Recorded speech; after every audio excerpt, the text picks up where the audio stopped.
Hello, I'm Mario Toneguzzi, managing editor of Canada's Entrepreneur.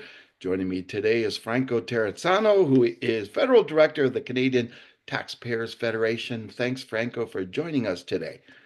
Hey, it's my pleasure. Okay, it's been a while since we've chatted, but one of the things that's come up and keeps coming up is this carbon tax thing. Now, maybe if you could explain for people what's going on, because we all thought, the average Joe in Canada thought, and Josephine thought, you know what, we're done with the carbon tax because that's what Mark Carney and the Liberals told us. And April 1st came around and there's no carbon tax. But now we're talking about this industrial carbon tax, and I think as you folks call it a hidden carbon tax. Can you explain what's happening with that?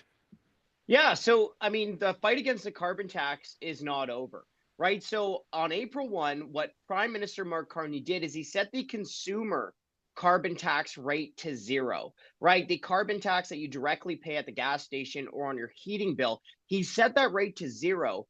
But folks, the law is still on the books. So, Carney and the Liberal government could still crank the carbon tax back up.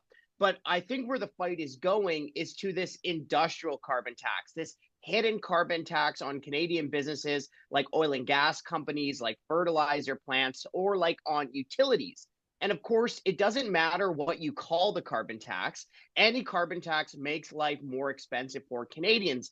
But the real issue with Carney's carbon tax is that, remember, folks, most countries don't have national carbon taxes, including the United States, right? So an industrial carbon tax in Canada will push Canadian entrepreneurs to cut production here and set up shop south of the border. So we're fighting Carney's hidden carbon tax on business because it's really the worst of all worlds. Higher prices for Canadians and fewer jobs here in Canada. Now, just recently, we've heard that Alberta has put a freeze on it, and Saskatchewan has scrapped it. Um, you got to be happy with that part of it. Well, you know what Premier Smith is doing is a good first step, right? Committing to not increasing the industrial carbon tax. That'll help with the cost of living down the road, and it'll help make Alberta businesses more competitive. Of course, here at the Canadian Taxpayers Federation, we want all carbon taxes gone, right? So essentially, what Scott Moe is doing in Saskatchewan, who ended the industrial carbon tax, making Saskatchewan Canada's first carbon tax-free jurisdiction. But credit to Premier Smith, credit to Scott Moe for fighting for their taxpayers and fighting back against Carney's carbon taxing plans.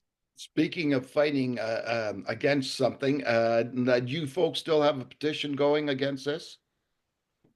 Oh, absolutely. Head over to taxpayer.com. We've got two petitions on the carbon tax. One is just scrap the carbon tax, and the other one is to stop the hidden carbon tax on Canadian businesses, what it looks like Carney wants to keep hitting us with. Okay. Now, Franco, we obviously have a new government, new prime minister in place, new cabinet announced today. Tell me, there's a lot of signals about a lot of federal spending coming out. What do you think of that? Well, I'm very worried about this massive debt binge that Carney wants to go on. The banker was supposed to be better with the numbers than the drama teacher, but it turns out that Carney wants to add almost $100 billion more debt than even Trudeau planned, right? So Carney wants to rack up about $225 billion of additional debt over the next 4 years, almost $100 billion more of debt than what Trudeau was planning on doing. And of course, look, more debt means more money wasted on interest charges. So today here in Canada, every dollar you pay in federal sales tax goes to pay interest on the debt. Okay, that is money wasted. You're not getting any value there from your tax dollars. But Carney's additional debt binge means that he's going to waste about $1 billion more in interest charges every single year. Okay, so we're essentially giving up a brand new hospital being built every year because of Carney's debt binge and higher interest payments. And of course, the concern, I guess, and fear is that you, I, and everybody else are going to pay even more taxes to pay for this, right? Yeah, that's exactly it. I mean, look, more debt essentially means this: higher taxes today, higher taxes plus interest tomorrow. or you have the federal government central bank printing up new money to finance the massive deficits. But there's no other way around it, right? Higher debt means a higher cost of living. Hmm. Now, Franco, last thing I wanted to ask you about and share with you is you and I did a YouTube video about this was about 3 years ago. It was on the home equity tax and how much Canadians would pay. I've recently discovered that this, for some reason, is going viral again. It's been resurrected from 3 years ago. And for all those people who are watching that video, tell us where this home equity tax sits, because that's kind of always looming in the back there. Oh, it sure is. And I mean, look, I can understand why Canadians are so worried about it, right? Because a home equity tax would do two things. Number one, it would take people's retirement savings away from them, as the government would tax the proceeds that you make when you sell your home, right? So many seniors rely on the sale of their home to fund their golden years. But a home equity tax would also make homes more expensive, as people who want to sell their homes would tack on the tax to the end sale price.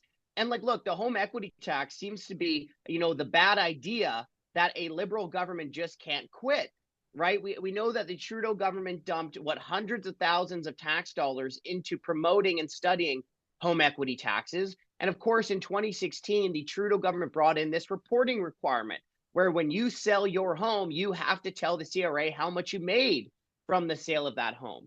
Well, a reporting requirement is the necessary first step for a government to hammer you with the home equity tax. Now, we just had the federal election, okay? The Conservative Party leader, Pierre Poilievre, he committed to ending that reporting requirement. However, Mr. Carney, he was very silent on the home reporting requirement. I didn't hear anything from Carney about home equity taxes. So Canadians got to stay on guard and keep pushing back, especially with the massive deficits, the massive debt. I think we have to be worried about the federal government continuing to sniff around our homes for more money. Okay, thanks so much, Franco, for joining us today. Hey, it was my pleasure.